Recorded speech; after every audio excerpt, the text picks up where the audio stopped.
All right, good afternoon. This afternoon, so I'm saying afternoon. I normally do my video after all the students go home.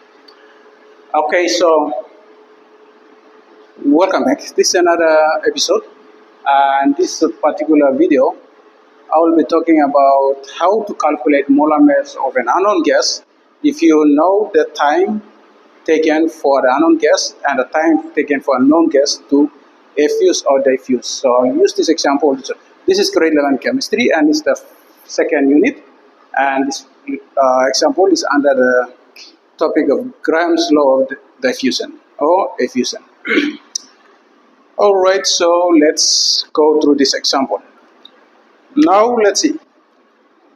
It takes 10 seconds for a sample of oxygen gas to effuse through a tiny hole.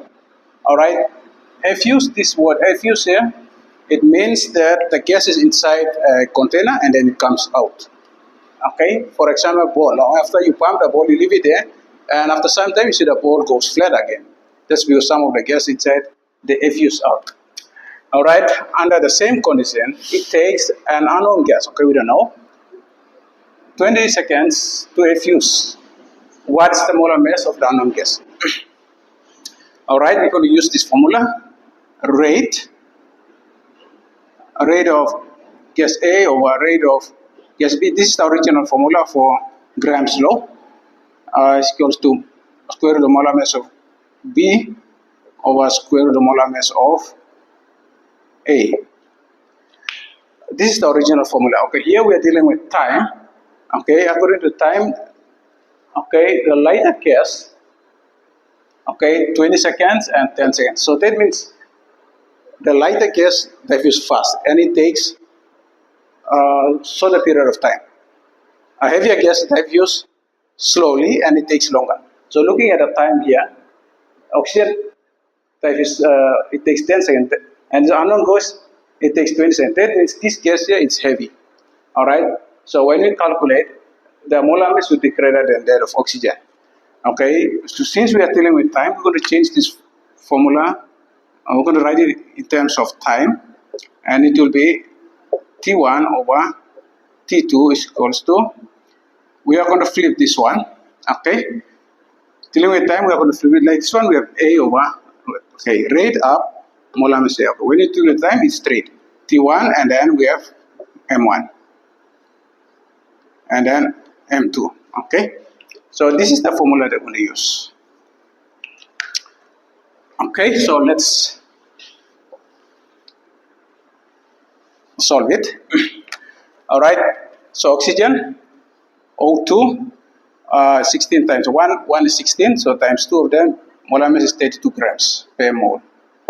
Okay, what the information is given, and time taken for oxygen, T1, equals to 10 seconds, and time taken for the unknown gas, T2, equals to 20 seconds. And the molar mass of the unknown gas, okay, we don't know the molar mass. Unknown gas, we don't know. Okay, so we are trying to find the molar mass of the unknown gas. Okay, so this is the formula that we use.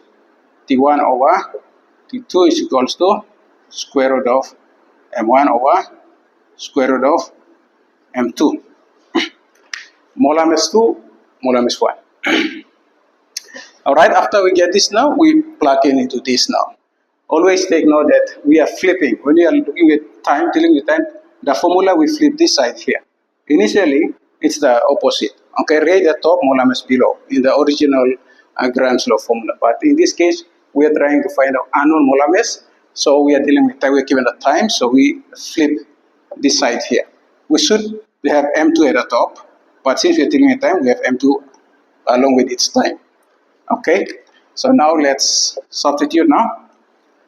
Okay, we have 10 seconds over 20 seconds is equals to square root of 32 over unknown. That's for the unknown gas. We don't know the molar mass, so we are trying to find. So let's say this one is M2. That's this. Okay, 20 divided 10 is 0.5. is equals to square root of what of that over m2. Alright, we are solving. You have to be very smart in maths. You have to know all the rules in maths. Okay, so whatever I covered in maths, you have to know them very well, because chemistry you'll be dealing with lots of calculations and it's all mathematics. So now we're going to solve this equation. We're going to remove the square root over here. Okay, we take square root on both sides, 0.5 squared. We take we square both sides, and then 32 over m2 squared. So these two cancel out, and this one squared, 5 times 5 is 25. So we get 0.25 is equals to 32 over m2. Okay, we are trying to find m2 over here, so let's come over here. Alright, 0.25 is equals 32 over m2.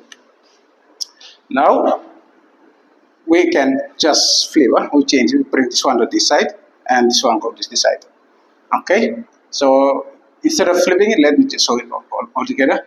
We multiply m2 on both sides, m2 on both sides, so cancel out.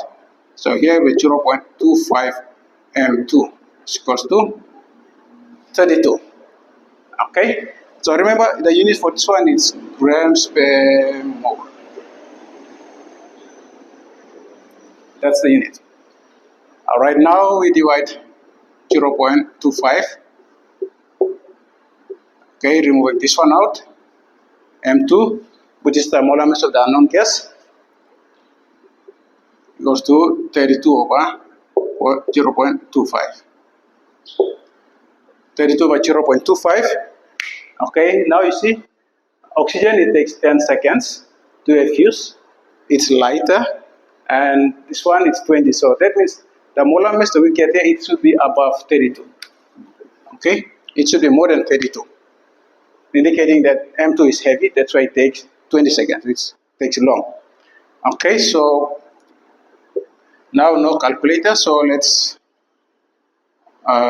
divide this. We expand division over here. 0.25 in fraction, it will be 1 over 4. Okay, 1 over 4.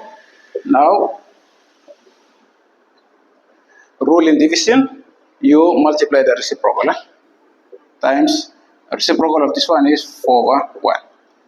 Okay, so 32 times 4 with 8 and then 12. That's right? 4, 8, 12. Okay, so 128.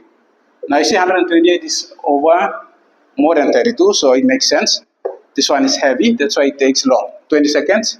This one is light, it takes only 10 seconds to effuse.